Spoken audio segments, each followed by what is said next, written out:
This is Chemical Processes for Micro and Nano Fabrication. I'm Chris Mack, your professor for this class, and this is Lecture 69, Part 2 of our two-part series on directed self-assembly. Last time we talked about self-assembly, what it was about, the materials that we're using that causes them to self-assemble. There's lots of kinds of materials that can self-assemble, but the type we focused on was the block copolymer type. Now we're going to talk about how we can direct that self-assembly to achieve patterns that are useful in semiconductor manufacturing, but other types of manufacturing as well. So what's the difference between self-assembly and directed self-assembly? Well, we can think of DSA as a bridge between two styles of creating small patterns. The top-down style is the traditional lithography style. We start with the photoresist, we pattern the resist, and then we push that pattern from the top down into the substrate using an etch as a pattern transfer. A bottom-up style uses a growth of a structure that assembles, in the case of self-assembly, by itself. So instead of patterning and then pushing that pattern down into the substrate, we use some other property that allows patterns to grow up from the substrate directly. DSA is the bridge between the two because we use top-down lithography, our existing patterning methods, to create guide patterns that allow the bottom-up growth through self-assembly to take shape the way we want it. There's two possible goals for DSA. The first is maybe we just want to create long-range order in the self-assembled structure. We know that self-assembly creates short-range order. That's what self-assembly means, but it's hard to create long-range order with just self-assembly. But there's possible ways of creating that using a directed self-assembly. But sometimes we want to go beyond that. We want to create not only order, but order that is aligned to existing patterns on the substrate. So these are two possible goals. Depending on our application, we may need both, or we might only need one of them. We're going to find two approaches to DSA. The first we'll only mention briefly is field-guided self-assembly. This allows us to create long-range order, but with no alignment. No way to align the new pattern to an existing pattern. But template-guided self-assembly can accomplish both goals, and that's what we'll focus on in this lecture. So first, let's look at the field-guided self-assembly. There's lots of fields that we can use. We can use electric fields and magnetic fields that will orient the molecules in one direction. We can use flow gradients. If we have a flowing fluid with a gradient in one particular direction, that can cause a self-assembly to follow those gradients. We can use temperature gradients, like zone annealing, where we move a high temperature region in a particular direction, or we can use mechanical stresses, which take a directionality and force the assembly in a certain directionality. But from our perspective, we're going to worry more about template-guided self-assembly. And there are several of those that have been used. It could be physical templates or topographical templates. This is called geoepitaxy. We can have chemical templates or chemoepitaxy, and then we can have some biological templates. We can grow self-assembled molecules onto DNA, for example. We're only going to focus on the geoepitaxy and chemoepitaxy using topographical and chemical templates. So let's look at these two. Remember that self-assembly without any direction forms these fingerprint-looking patterns. We get a very specific pattern size, a particular pitch in this case, for these vertical lamella, for example. But they're kind of randomly oriented in their short-term order, but no long-term order. What we want to do is move that into a long-term order guided by some templates. we can do 193 nanometer lithography and create topography, either with photoresist or etched into some other pattern, and then we can, once we have these topographical patterns, we can create self-assembled lines and spaces inside the topography. Or we can lay down some chemical patterns. These would be patterns that change the affinity of the two ends, say a polar and a nonpolar end, for example. The two ends of the black copolymer have different chemical affinities for the substrate, and these chemical patterns would then force the black copolymers to line up and create lines and spaces in that way. One of the key ideas is that we have this natural period, L0, for our DSA molecules, and then we want to create a template period that is some multiple of the natural period.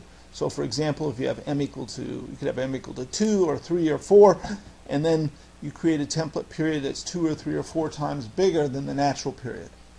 If you don't use multiples of the natural period, then you're not going to be able to get good results. Let's look at these two guiding patterns in more detail. The chemical template approach was pioneered by Paul Neely's group at the University of Wisconsin. The idea is to use a standard lithography. We put down some layer of material, a photoresist, we pattern the photoresist, and then we do some treatment of this layer in the exposed areas. That treatment would change the affinity of that material to the different parts of our self-aligned materials, our diblock copolymers. We call these sometimes chemical brushes. So we use a chemical brush to create regions, but there's very little topography, almost no topography on this wafer, but chemical properties vary because of the lithography that we've done. Then we coat with our diblock copolymer, and we anneal it, and it separates into these patterns guided by the chemical template. The other approach is to use topographical guiding. Here we do standard lithography and create topography on the wafer. So for example, I might put these guide patterns on top of a substrate. Then if we make sure that our substrate is neutral, but our guide patterns like one side or the other of the DSA material, we can fill in the topography with the black copolymer. We make sure that we're right at the proper natural period, multiple of a natural period here. And for example, we could create vertically oriented lamella in this way. There's other, we don't always have to use vertically oriented lamella. There's other ways of creating interesting patterns, but we'll focus on the vertically oriented lamella here. Then we do an etch. The etch would remove one side of the black copolymer, but not the other. So for example, polystyrene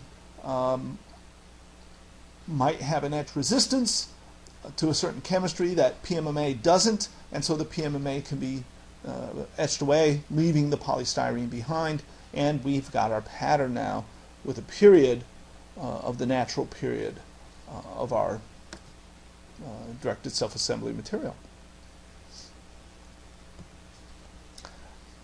The big questions, and we'll talk about one of these in a moment, we'll talk about both of these a little bit in a moment, are defects and termination. Like self-aligned double patterning, we saw that we got loops of sidewall material being created. Here we're going to have loops of these directed self-assembly materials as well, and we're not going to be able to terminate these things where we want them without an additional trim lithography step, just like for self-aligned double patterning. Now, one of the most interesting uses of graphioepitaxy, I like to say topographically guided patterns, is to make contact holes. So here we'll create a cylinder, a contact hole etched in some material. Then we'll use the DSA to form a cylindrical domain inside of the hole. This will be an arrangement where one side of the DSA molecule likes the outside of the hole, and so all of the other material remains in the middle of the hole. It's a little bit like forming the micelles, but cylindrical in shape instead of spherical in shape. Then we etch out the middle material, leaving a hole which is smaller than the original hole. So in a way, this is a contact hole shrinking process. So you see in this picture we have the original contact hole, which has then been filled in and the middle piece etched away, resulting in a smaller contact hole in the middle.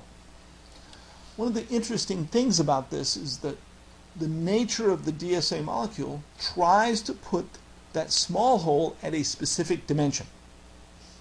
And we can have quite a bit of variation in the size of the outer hole and still get the same size in the inner hole. Now we can't have infinite variation. If the outer hole gets too small, the inner hole can disappear, as we show, say, here. And sometimes if the outer hole gets too big, we form, say, two holes inside. Also a problem. So there's only a certain range that we allow our outer size hole to be in order to get good results. But the results are very good. We get holes that are much more uniform in size than the original contact holes, where the DSA molecule essentially is adding information about what size contact hole it wants to be. And as long as you target the right size hole for the right material, you can get very good uniformity in these contact holes. This is likely to be the first application of DSA in semiconductor manufacturing, and people are talking about pilot line production with this approach in 2014, and maybe high volume manufacturing in 2015, which is very rapid development of these materials. Of course, there's still problems that could come up that we won't have solutions to. We don't know yet.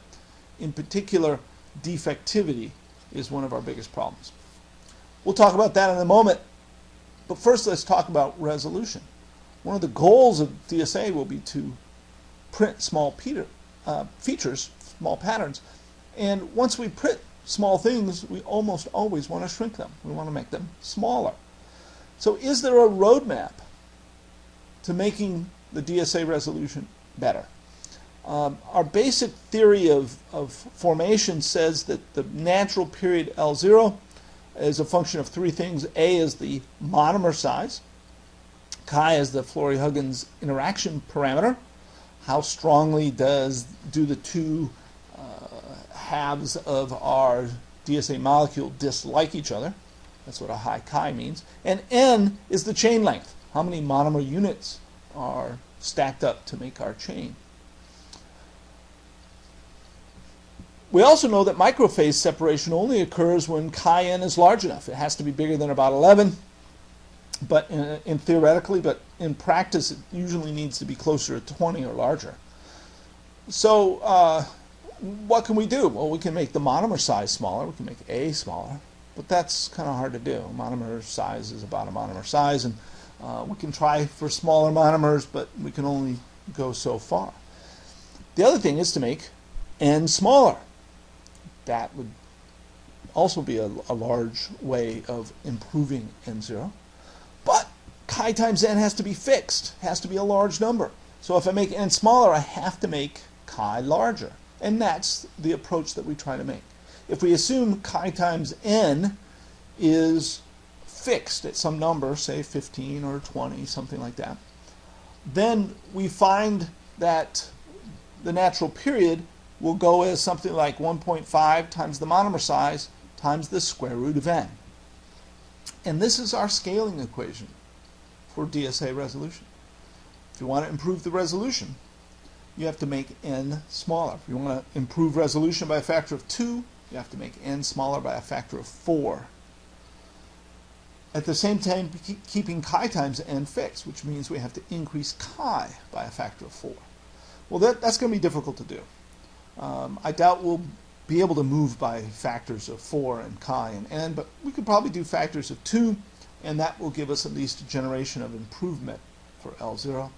And then if we can squeeze a little bit out of A, we might be able to keep this trend going certainly past the 25 nanometer half pitch, 25 nanometer pitch that many people have been demonstrating on for the last few years using PS block PMMA, and the 20 nanometer pitch, which is the target kind of first generation patterning that we hope to do with DSA. Well, as I mentioned, the biggest problem that we are having today and will probably always have with DSA is going to be defects. Unlike top-down patterning, where we use the top-down nature of our patterning to control defects, here the assembly is thermodynamically driven. So there's a thermodynamic process where we can lower the energy to remove defects. That's basically what we can think of the annealing process as being, as a way of removing defects through equilibrating at the lowest energy state. Well, we don't have a whole lot of experience with what causes defects and how low we might be able to drive them in a thermodynamically driven process. Here are some examples of the kinds of defects that we might get. The biggest, in a particular study, we found that more than half of the defects observed were dislocations. What that means is you've got a bunch of lines coming down and lines coming down, and then a new line gets squeezed in the middle. And so here we have, say 20 over some area, and down here we'd have 21. And one of them just kind of comes to an end. Here's another example here. And you can get a few of these, so in the end you always have the same number of lines, but you always have a couple of dislocation points nearby, and this would be very problematic if you're trying to build a circuit. We can also get line breaks and bridges between the lines, where you can see it just didn't quite go to its lowest energy state. Well, we're working on this, and we're making progress in reducing the DSA defects, but it's still unclear whether we'll be able to drive them low enough to be adequate for semiconductor manufacturing. But if we can, then here's a potential future for DSA in lithography. We use 193 immersion to print about 80 nanometer pitch patterns over some large area. Then we use DSA to create 20 nanometer pitch patterns within the templated 80 nanometer pitch patterns that we've just generated. That is a 4x improvement in resolution. This is equivalent to doing double patterning twice to get 4 times the number of patterns. But with DSA it should be a lot cheaper than using self-aligned quadruple patterning, for example. Then, once we've created these lines and spaces, we have to cut them up to create the patterns that we need for our circuit designs. This is a problem, because to cut up these patterns to make them for useful circuits requires some very good lithography in and of itself. What do we use for that lithography? Can we use 193 immersion? Do we use EUV? Maybe we use E-beam lithography. This becomes the most challenging step, and in fact all of those problems we saw with printing small things, reaching our resolution limits, etc. with these other techniques, well, they would still apply here for the cut patterns. This approach would also require us to design our chips to make use of all the features to be one size, in one orientation, on a regular grid. But fortunately, the industry is already moving in that direction. Here is an example supplied by Intel as they switch from the 65 nanometer layout design rules to 45 and then 32.